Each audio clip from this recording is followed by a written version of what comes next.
د آیریش سندرغاړې شنیډا اسلام قبول کړی دی او اسلامي نوم یې شهدا ایښودی دی. هغې د مسلمانانو له طرفه په حوصله افزای باندې د سماجي رابطو ویب سایټ ټویټر باندې شکریا ادا کړې ده او بانګ یې هم ویلی دی. نور تفصیل به ګورو د شیراز احمد شیرازي په دې رپورټ کې.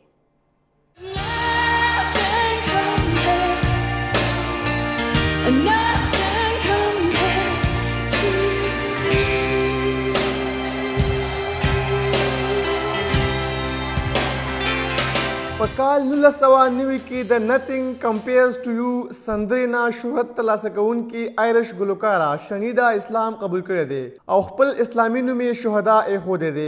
هغې په ټویټر خپل بیان کې ویلي دي چې ما د شیخ ډاکټر عمر قادري په لاس اسلام قبول کړی دی او د مسلمانانو له طرفه په حوصله افزای باندې شکریا هم ادا کړې ده. دې نه وړاندې هم هغې د مذهب متعلق کلاوي خبرې کړې دي او تیر کال یې په قانوني توګه خپل نوم بدل کړی و او میګدا ډیوټي ایښودی و.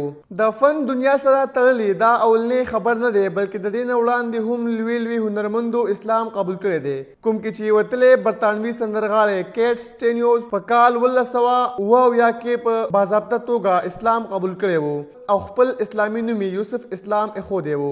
د دې نه علاوه د جرمني ټي وي میزبانه کرسټن بیکر ملاقات په کال 1992 کې عمران خان سره شوی و او هغه ورته د اسلام قبلولو دعوت ورکړی و.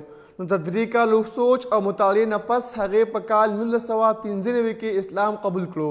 دغه شان لوین بوتا د برطانیا یو صحافي او د انسانانو د حقوقو کارکونه ده چا چې په کال 2010 کې اسلام قبول کړی و. د امریکي کامیډي فلمونو پروډیوسر ډیو چیپل په کال 1998 کې اسلام قبول کړی و. د دې نه علاوه د هند موسیقار اے آر رحمان په یو هندو خاندان کې زیږېدلی و د کوم نوم چې اے اس دلیپ کمارو خو ولې د اسلام قبولولو نه پس هغه خپل نوم الله رکا رحمان کېښودو خو دنیا هغه د اے آر رحمان په نوم پیژني.